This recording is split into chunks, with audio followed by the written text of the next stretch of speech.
안녕하세요. 비탐성에 오신 빛의 교회 지체 여러분들을 사랑하고 축복합니다. 기도하심으로 2024년 1월 30일 비탐성을 시작하겠습니다. 사랑의 하나님, 오늘 하나님의 말씀을 바라봅니다. 우리의 마음을 열어주셔서 하나님의 말씀이 우리의 마음에 새겨지게 해주세요. 예수님의 이름으로 기도드립니다. 아멘.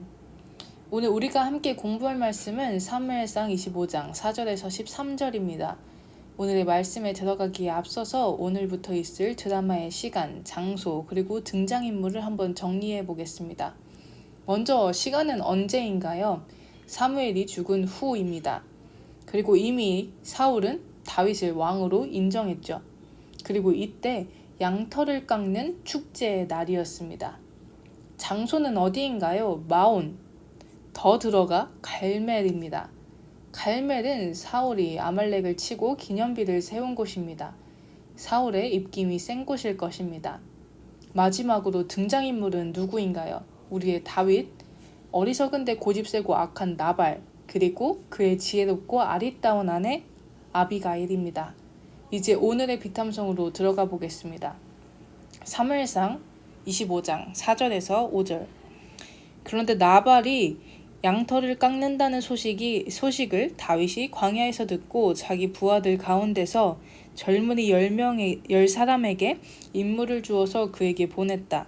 너희는 갈멜로 올라가 나발을 찾아가서 나의 이름으로 안부를 전하여라. 나발이 양털을 깎는다는 소식을 듣고 다윗이 그의 부하 10명을 보냅니다. 당시에 다윗이 데리고 있었던 사람들은 600명입니다. 그 많은 사람들을 먹이는 것부터 매우 힘들었을 것입니다. 심지어 그들은 광야에 있었습니다. 이 광야에서 굶주리고 있을 때 축제를 열고 있는 나발에게 다윗은 부하들을 보내죠. 앞서 보냈듯이 사울에게도 인정받은 하나님이 세우신 왕, 다윗이 무엇이라고 말하며 음식을 달라고 할까요? 사무엘상 25장 6절. 너희는 그에게 이렇게 나의 말을 전하여라. 만수무강을 빕니다. 어른도 평안하시고 집안이 모두 평안하시기를 빕니다. 어른의 모든 소유도 번창하시기를 빕니다. 그는 먼저 나발에게 평안을 빌어주는 것으로 시작합니다. 그저 가서 칼을 들이밀면서 먹을 거나 줘봐 라고 명령할 수도 있었지만 다윗은 그에게 샬롬, 평안을 빌어주는 것부터 말을 시작하죠. 사무엘상 25장 7절. 지금 일꾼들을 데리고 양털을 깎고 계시다는 소식을 들었습니다. 어른의 목자들이 우리와 함께 있었는데 우리는 그들을 괴롭힌 일도 없으며 그들이 갈멜에 있는 동안에 양 한 마리도 잃어버린 것이 없었습니다. 마온은 다윗이 사울을 피해서 도망다니던 지역이었습니다. 황무지고 도망다니던 곳이기에 다윗은 그의 이성이 무너져서 다른 사람의 것을 빼앗을 수도 있었습니다. 그렇지만 다윗은 그러지 않았고 심지어 다윗과 그의 부하들이 있을 때 양을 잃어버리지도 않았습니다 라고 말하고 있습니다. 목축업은 사자나 곰 같은 짐승들 말고도 주변의 사람들이 언제든 약탈하고 무리에 떨어져 있는 양을 가져갈 수도 있었습니다. 하지만 양 한 마리 잃어버리지 않았다라는 그의 말은 다윗과 그의 부하들이 나발의 소유물을 지켜주었다고 말하는 것과 같은 것이죠. 다윗은 나발의 양과 염소를 지켜주었습니다. 사무엘상 25장 8절에서 9절. 일꾼들에게 물어보시면 그들이 사실대로 대답할 것입니다. 그리고 우리들이 잔치를 벌이는 좋은 날에 어른을 찾아왔으니 제가 보낸 젊은이들을 너그럽게 보시고 부디 어른의 종들이나 다름없는 저와 저의 부하들과 아들이나 다름없는 이 다윗을 생각하셔서 먹거리를 좀 들려 보내주십시오. 다윗의 젊은이들이 도착하여 다윗의 이름으로 나발에게 이 모든 말을 그대로 전하고 조용히 기다렸다. 다윗은 엄청난 겸손으로 말합니다. 다윗의 부하를 나발의 종이라고 말하고 자기 자신을 그의 아들과 같다고 이야기합니다. 그러면서 다윗은 나발에게 먹을 것을 좀 달라고 하죠. 당시 유다 지역은 팔레스타인 문화 지역이었습니다. 이 문화권에 속한 지역은 사막이어서 손님을 내쫓으면 주변에 아무것도 없어서 손님은 죽을 수밖에 없는 지역이었습니다. 그래서 손님이 오면 그냥 내쫓으면 안 됐습니다. 심지어 나발은 다 함께 즐기는 축제를 연 사람이었죠. 나발은 당연히 그들을 도와야 했습니다. 더욱이 다윗의 사람들은 나발을 보호해주기도 했었기 때문에 다른 손님들보다 더 많이 챙겨줘야 맞습니다. 하지만 나발은 그의 이름의 뜻인 바보, 이 바보의 이름값을 합니다. 사무엘상 25장 10절. 드디어 나발이 다윗의 젊은이들에게 대답하였다. 도대체 다윗이란 자가 누구며 이새의 아들이 누구냐? 요즘은 종들이 모두 저마다 주인에게 뛰쳐나가는 세상이 되었다. 나발은 다윗이 누구냐고 합니다. 하지만 이새의 아들임을 밝히지도 않았는데 이새의 아들이 누구냐고 말하죠. 나발은 이미 다윗을 알고 있었음을 알 수 있었습니다. 그러면서 종들이 주인에게 뛰쳐나가는 세상이라고 말합니다. 여기에서 종은 다윗이고 주인은 사울을 말하는 것이죠. 나발은 다윗의 자존심을 짓밟고 있습니다. 그는 왜 그렇게 말하는 것일까요? 사무엘상 25장 11절. 그런데 내가 어찌 빵이나 물이나 양털 깎는 일꾼들에게 주려고 잡은 짐승의 고기를 가져다가 어디서 왔는지도 모르는 자들에게 주겠느냐. 이 말씀을 개역개정으로 보면 다음과 같습니다. 내가 어찌 내 떡과 물과 내 양털 깎는 자를 위하여 잡은 고기를 가져다가 어디서 왔는지도 알지 못하는 자들에게 주겠느냐 한지라.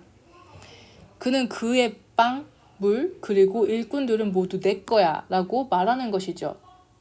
즉 나발은 나의 것을 다른 사람에게 주기 싫은 욕심 때문에 다윗의 자존심을 짓밟는 것입니다. 이에 대한 다윗의 반응은 어떠한가요? 사무엘상 25장 12절에서 13절. 이에 다윗의 소년들이 돌아서 자기 길로 행하여 돌아와 이 모든 말을 그에게 전하매 다윗이 자기 사람들에게 이르되 너희는 각기 칼을 차라 하니 각기 칼을 차매 다윗도 자기 칼을 차고 400명 가량은 데리고 올라가고 200명은 소유물 곁에 있게 하니라. 이 구절에서 칼은 3번에 걸쳐서 나옵니다. 이 구절과 반대되는 구절은 6절 전에 다윗이 나발에게 평안, 샬롬을 빌어주는 구절입니다. 이 구절에서 평안을 뜻하는 샬롬은 3번에 걸쳐서 나옵니다. 즉 다윗이 빌었던 평안, 샬롬은 나발의 욕심으로 인해 그를 무너뜨리는 칼로 바뀐 것입니다. 오늘의 비탐성을 통해 우리는 무엇을 기억하며 오늘을 살아야 할까요? 욕심부리지 말자일까요? 네, 그것도 맞습니다. 하지만 여기에 한 가지를 저는 더 덧붙이기 원합니다. 다윗은 이제 사울에게도 인정받은 하나님이 세우신 왕이었습니다. 여러분, 왕으로 왔지만 다른 이들이 왕으로 맞아들이지 않았던 분 혹시 생각나시는 분이 있으신가요? 요한복음 1장 10절에서 11절. 그는 세상에 계셨다. 세상이 그로 말미암아 생겨났는데도 세상은 그를 알아보지 못하였다. 그가 자기 땅에 오셨으나 그의 백성은 그를 맞아들이지 않았다. 예수님께서는 이 세상을 창조하신 창조주이십니다. 왕이신 예수님께서 이 땅에 오셨지만 세상은 그를 맞아들이지 않고 다윗을 짓밟은 나발처럼 예수님을 믿지 않고 십자가에 매답니다. 십자가의 그 죽음에서 부활하신 예수님, 하늘로 승천하셔서 성부 하나님의 오른편에 앉아 계신 예수님께서는 이제 우리에게 물어보십니다. 너는 나를 맞아들이겠니? 세상을 살아갈 때 내가 가진 것을 빼앗기고 싶지 않은 욕심과 나의 삶의 주인이 나이고 싶은 욕심으로 예수님을 부인하고 예수님을 맞아들이지 않고 계시지는 않으신가요? 혹은 예수님을 맞아들여야겠다라고 생각하지만 열어야 하는 그 문 앞에서 망설이고 계시지는 않으신가요? 우리 바보, 나발 같은 그 바보 같은 짓 그만하고 예수님을 나의 주인, 나의 구세주로 맞아들이는 우리가 되기 원합니다. 예수님을 맞아들이는 사람은 어떤 사람이 되나요? 예수님을 믿으면 내가 가진 것이 없어질 것 같고 나의 삶을 내가 원하는 대로 살아가지 못할 것 같은 두려움이 있을 수 있습니다. 하지만 내가 이 세상에서 누릴 수 있는 것보다 더 큰 것이 예수님을 맞아들인 사람에게 부여됩니다. 바로 하나님의 자녀가 되는 권세입니다. 요한복음 1장 12절. 그러나 그를 맞아들인 사람들, 곧 그 이름을 믿는 사람들에게는 하나님의 자녀가 되는 특권을 주셨다. 예수님을 맞아들인 그를 믿는 사람은 하나님의 자녀가 되는 권세를 받습니다. 만일 아직 예수님을 여러분의 주인과 구세주로 맞아들이지 않았다면 오늘 이 비탐성이 터닝포인트가 되기 원합니다. 그리고 이미 맞아들였지만 하나님의 자녀가 되는 권세에 대한 기쁨을 잊어버렸다면 오늘 이 비탐성을 통해 이 기쁨을 다시 얻기 원합니다. 우리 기도하심으로 비탐성을 마치겠습니다. 살아계신 하나님 아버지 감사합니다. 이 비탐성을 보는 우리 모두 예수님을 우리의 주인, 우리의 구세주로 맞아들이는 이 시간이 되게 해주세요. 감사합니다. 예수님의 이름으로 기도드립니다.